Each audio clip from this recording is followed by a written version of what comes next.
शिव की नगरी काशी के बारे में कहा जाता है, इस शहर में कभी कोई भूखा सोता, ऐसा सिर्फ इसलिए क्योंकि यहाँ पर जहाँ एक तरफ बाबा विश्वनाथ अपने भक्तों को आशीर्वाद प्रदान करते हैं, तो वहीं दूसरी तरफ माता अन्नपूर्णा बाबा के भक्तों का पेट भरने के लिए काशी में ही वास कर रही हैं। मां अन्नपूर्णा के दरबार में भक्तों की भीड़ उमड़ी।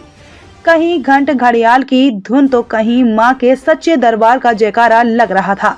मौका था 17 दिवसीय मां अन्नपूर्णा के व्रत अनुष्ठान के उद्यापन का। नए धान की बालियों से सजाए गए मां अन्नपूर्णा के दरबार की झांकी निहारने के लिए भक्तों का हुजूम उमड़ पड़ा। तरह तरह के फूलों को अर्पित कर व्रती महिलाओं ने देवी के दरबार में सुख समृद्धि के अलावा पति और पुत्रों की खुशहाली की कामना की। इसी के साथ 17 दिनी अन्नपूर्णा व्रत की पूर्णाहुति हो गई। धान की बालियों का प्रसाद किसानों में वितरित किया जाएगा। 17 दिनी व्रत रखने वाली महिलाओं ने 17 गांठ के धागे के साथ इतने ही फूलों फलों के अलावा दूब, चावल, सिंदूर से पालन हारणी की सविधि पूजा की। व्रतियों की भीड़ से दिन भर मंदिर की परिक्रमा पथ पर पैर रखने की जगह नहीं थी। सुबह महंत शंकरपुरी की मौजूदगी में मां की पूजा हुई। झांकी के पट खुलने के साथ ही दर्शन के लिए भीड़ लग गई। देर रात तक भक्तों का तांता लगा रहा। पूर्वांचल भर के किसानों ने खेत में तैयार धान की नई फसल को खलियान में लाने से पहले बालियों को मां को अर्पित किया।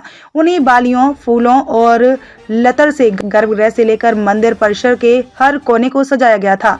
धान के श्रृंगार के दर्शन के लिए भक्तों का देर रात तक तांता लगा रहा। भोर में आरती कर मां का पट दर्शन के लिए खोल दिया गया। मंदिर के महंत शंकरपुरी ने बताया कि यह परंपरा आदिकाल से चली आ रही है। किसानों के खेत की पहली फसल होते ही पूर्वांचल के किसान मां के दरबार में धान अर्पित करते हैं। मान्यता यह है कि इससे खेती में किसी प्रकार की समस्या नहीं आती है और महाव्रत से परिवार में सुख, शांति और समृद्धि बनी रहती है। धान के एक बाल को रखने से धन धान्य दोनों भरा रहता है। वाराणसी से मोहित खरवार की रिपोर्ट।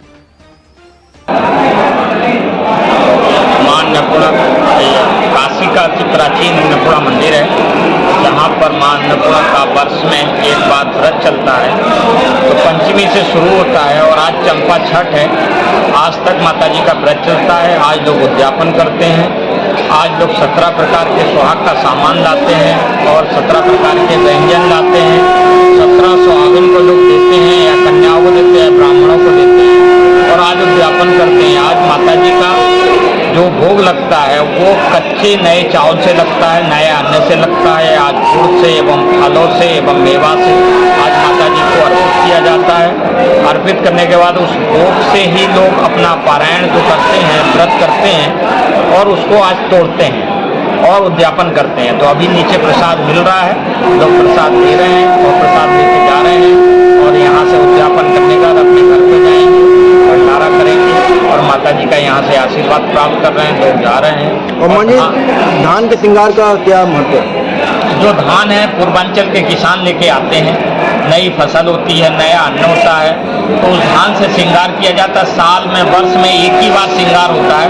जो आज धान का श्रृंगार हुआ है, करीब करीब 40 कुंटल से ऊपर धान आई है, जिससे श्रृंगार हुआ है धान की बालियों से। फिर यही धान की बालियां श्रृंगार के बाद कल माता जी की प्रसाद के रूप में भक्तों को वितरण की जाएगी और लोग लेके जाएंगे और अपने फसल में या अपने अनाज में रखेंगे। तो निश्चित बरकत होती है, किसी प्रकार की रोग वगैरह होती है तो ये माता जी का 4 दाने भी डाल देते हैं, तो निश्चित है कि उसमें किसी प्रकार का रोग नहीं लगता और जो भी वो उत्पत्ति होती है उसमें वृद्धि होती है, ऐसा मानना है। और तमाम किसान आते हैं यहाँ से धान की बालियाँ लेके जाते हैं।